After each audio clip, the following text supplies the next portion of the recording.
निहत्ते और बेघर फलस्तीनी इसराइली जुल्म का निशाना बन गए। सेहोनी फोर्सेस का गजा में जबालिया पनागज़ीन कैंप पर फिजाई हमला, 100 से ज़ायद फलस्तीनी शहीद, 150 से ज़ायद जख्मी। इसराइली फौज ने जबालिया कैंप पर 6 बम गिराए। बमबारी से कैंप मुकम्मल तौर पर तबाह हो गया।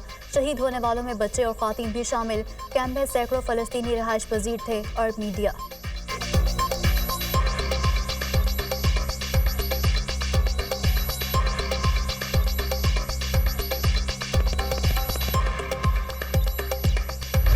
इसराइल ने गजा में फलस्तीनियों पर जमीन तंग कर दी। इसराइल का हमास के 600 ठिकानों को निशाना बनाने का दावा। अल-कुद्स हॉस्पिटल के इतराफ में शदीद बमबारी। गजा में कैंसर का वाहिद हॉस्पिटल मुकम्मल तबाह, हर तरफ लाशें और मलबे के ढेर। इसराइली बमबारी से शहीद फलस्तीनियों की तादाद 9000 से जायद हो गई। 6600 से जायद बच्चे शामिल, 1800 से जायद ख़वातीन शामिल। वहशियाना बमबारी में 23000 से जायद फलस्तीनी जख्मी, 1000 बच्चों के मलबे के तले दबे होने का खदशा।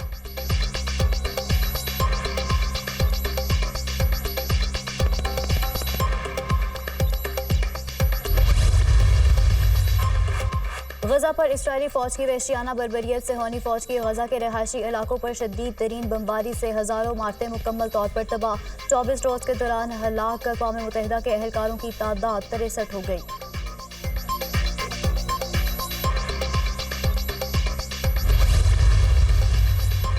गजा में इसराइल की बदतरीन सफाकियत, हर 10 मिनट में एक बच्चा शहीद। हर रोज़ 420 से ज़ायद बच्चे इसराइली बमबारी से शहीद और ज़ख्मी हो रहे हैं। अक़वाम मुत्तहिदा के इदारा बराए अतफ़ाल यूनिसेफ का इंकशाफ।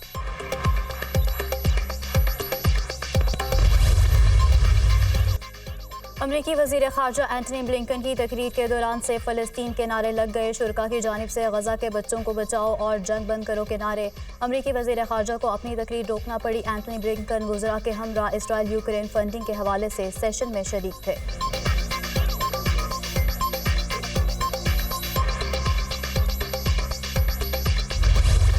बरतानवी रुकने पार्लियामेंट को गजा में जंग बंदी का मुतालबा महंगा पड़ गया। कंजर्वेटिव रुकने पार्लियामेंट पॉल ब्रिस्टो का कबीना से उनको निकाल दिया गया। पॉल ब्रिस्टो ने वज़ीर आज़म ऋषि सुनाक को गजा में मुस्तकिल जंग बंदी के लिए खत लिखा था। फ़लस्तीनियों के हक़ में आवाज़ बुलंद करने पर लेबर पार्टी ने भी अपने रुकने पार्लियामेंट एंडी मैकडॉनल्ड की रुकनीत को मुअत्तल कर दिया।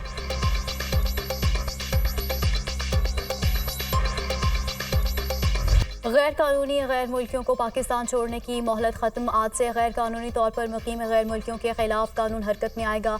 मुल्क भर में ग्रैंड ऑपरेशन की तैयारियां, लिस्टें तैयार।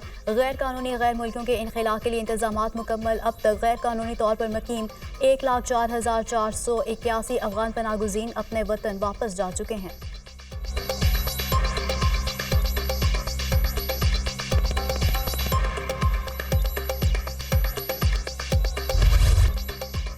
मुस्लिम लीग नून का भी मुल्क में फौरी इंतखाबात का मुतालबा। उम्मीद है इलेक्शन जनवरी के आखिरी हफ्ते में होंगे। पार्टी टिकट के ख्वाहिशमंद उम्मीदवारों से दरख्वास्त तलब 10 नवंबर तक अप्लाई कर सकते हैं। इरफान सिद्दीकी की सरबराही में मंशूर कमेटी भी कायम कर दी गई है। मुआशी गर्दाब से निकलने के लिए इंतखाबात ज़रूरी है। मसाइल के हल के लिए मजबूत हुकूमत दरकार है। जो नाइंसाफ़ी नवाज शरीफ से 2017 में हुई थी उसका अजाला होना चाहिए। हम सब की ख्वाहिश है कि नवाज शरीफ आइंदा मुल्क के वज़ीर आज़म हो। PTI के साथ जो हो रहा है उसकी जिम्मेदार वो खुद है। मुस्लिम लीग नून की अहम बैठक के बाद एहसन इकबाल की मीडिया ब्रीफिंग। नवाज शरीफ की ज़ेर सदारत इजलास में शहबाज शरीफ, मरियम नवाज, हमजा शहबाज, इसहाक डार और दीगर सीनियर रहनुमाओं की भी शिरकत। आइंदा आम इंतखाबात में पार्टी की हिकमत अमली पर अहम फैसले।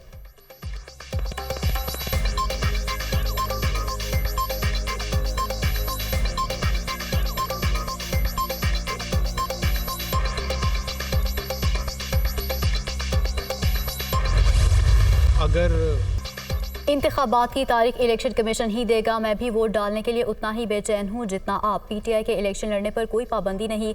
हम भी चाहते हैं कि मुल्क में एक मुस्तकिल हुकूमत आए। रजिस्टर्ड अफगान मुहाजिरीन को वापस नहीं भेज रहे हैं। गैर कानूनी मुकीम तारकीन वतन को अपने ममालिक में भेजा जा रहा है। बहुत से लोग बगैर किसी दस्तावेजात के कई साल से रिहाइश पजीर हैं। ये लोग वापस जाएँ और कानूनी तौर पर वापस आएँ। किसी की इमलाक पर कब्जा करना या हथियाना हमारा मकसद नहीं। मिलिट्री कोर्ट से मुतालिक फैसले पर अपील में जा रहे हैं। निगरान वज़ीर आज़म अनवारुल हक काकड़ की मीडिया से गुफ्तगू।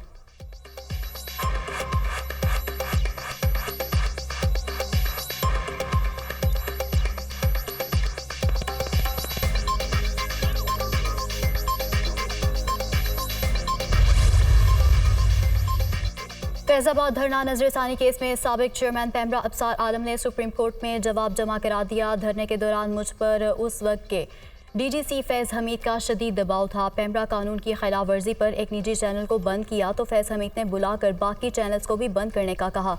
हुसैन हकानी पर पाबंदी आयद करने के लिए दबाव डाला गया। अप्रैल 2017 में उस वक्त के वज़ीर-ए-आज़म नवाज शरीफ, चीफ जस्टिस साकिब निसार और आर्मी चीफ को ख़त लिखकर दबाव से मुतालिक बताया। अब्सार आलम की जानिब से कहा गया है। साबिक चेयरमैन पैमरा के बयान का मतन।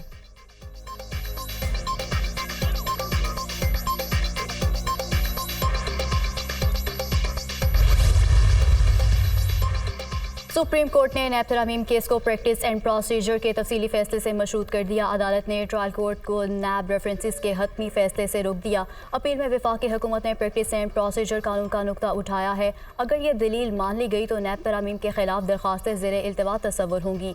ज़ेर इल्तवा दरखास्तों पर असर-ए-नो 5 रुकनी लार्जर बेंच फैसला करेगा।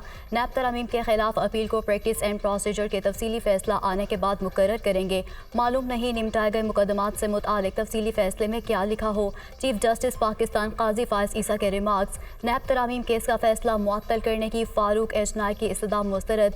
आइंदा समात तक एहतसाब अदालतें हतमी फैसला ना सुनाएं। चीफ जस्टिस की हिदायत। सुप्रीम कोर्ट का अदालती हुक्म और अपीलों की नकूल चेयरमैन PTI को जेल में फराहम करने का हुक्म।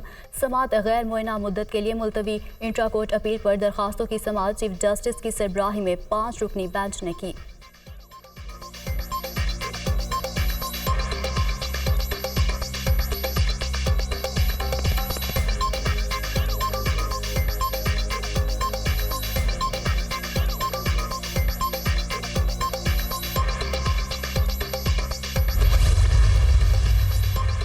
क्या सारी नैब तरामीम फैसले से उड़ गई या कुछ बची हैं? चीफ जस्टिस का दौरान समात इफ्तिसार। जो तीसरी तरामीम आई उन्हें छेड़ा ही नहीं गया।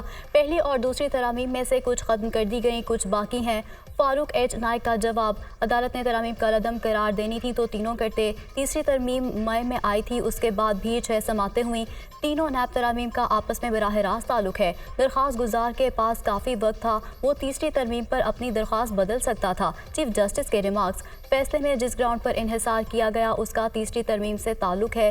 तीसरी तरमीम को छेड़े बगैर वो फैसला कैसे कर सकते हैं? जस्टिस अतहर मिनल्ला के रिमार्क्स।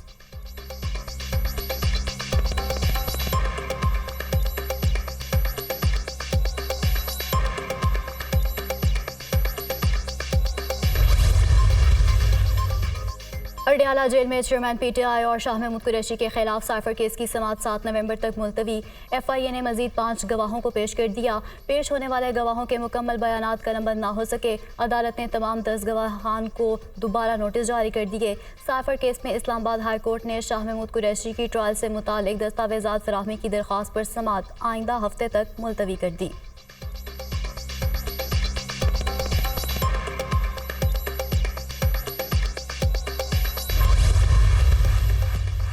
जेल ट्रायल और जज की तैनाती के खिलाफ चेयरमैन PTI की इंट्रा कोर्ट अपील पर समात इस्लामाबाद हाई कोर्ट ने वजारत कानून के ज्वाइंट सेक्रेटरी लेवल के ऑफिसर को जुमेरात को तलब कर लिया। बताया जाए ऑफिशियल सीक्रेट एक्ट के मुकदमात सुनने का इख्तियार बाकायदा ज़ाब्ते के तहत दिया गया है या नहीं। अदालत का इस्तिफसार। समात जुमेरात तक मुलतवी।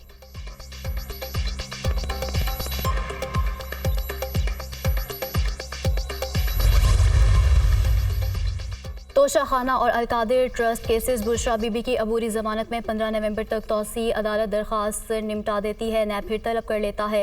एक तरफ नैब नवाज शरीफ के केस में बगैर नोटिस के पेश हो जाता है तो दूसरी तरफ 9 मई को नैब चेयरमैन PTI को अगवा कर लेता है। वकील बुशरा बीबी के दलाइल। चेयरमैन PTI को अगवा नहीं किया गया, वो गिरफ्तारी थी।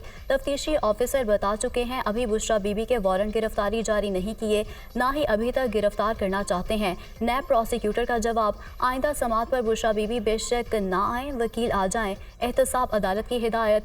जाली रसीदों के केस में चेयरमैन PTI और बुशरा बीबी की अबूरी जमानत में 14 नवंबर तक तौसी।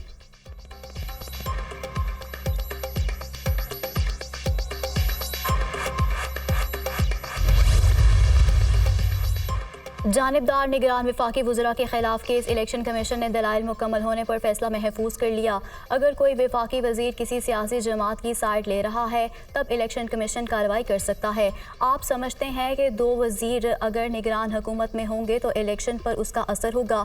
चीफ इलेक्शन कमिश्नर का वकील से इस्तफसार। गुज़श्ता हुकूमत में फवाद हसन फवाद और अहम पोस्टों पर फाइज थे। दरख्वास्त गुजार सैयद अजीज़ुद्दीन के दलाइल। निगरान वज़रा अपने दोस्तों को फ़वाइद देंगे। वकील अजीज़ुद्दीन काका खेल के खदशे का इजहार। निगरान वज़रा सिविल सर्वेंट्स हैं, उनका किसी सियासी जमात से कोई ताल्लुक नहीं होता। Additional attorney general. निगरान सेटअप को न्यूट्रल नज़र आना चाहिए। Chief election commissioner.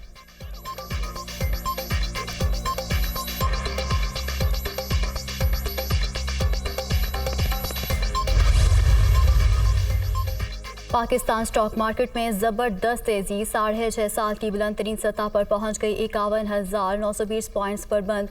ओपन और इंटर बैंक में डॉलर की कीमत में इजाफा। इंटर बैंक में डॉलर 52 पैसे इजाफे के बाद 281 रुपये 41 पैसे पर बंद।